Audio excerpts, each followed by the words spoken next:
just to go around town with some gasoline, just trying to bum a flame, gonna burn the whole place down.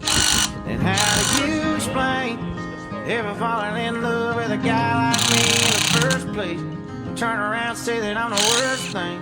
I guess I'm the problem, and your mess never do no wrong. If I'm so awful, then why'd you stick around this long? And if it's the whiskey, then why you keep on pulling it off the shelf?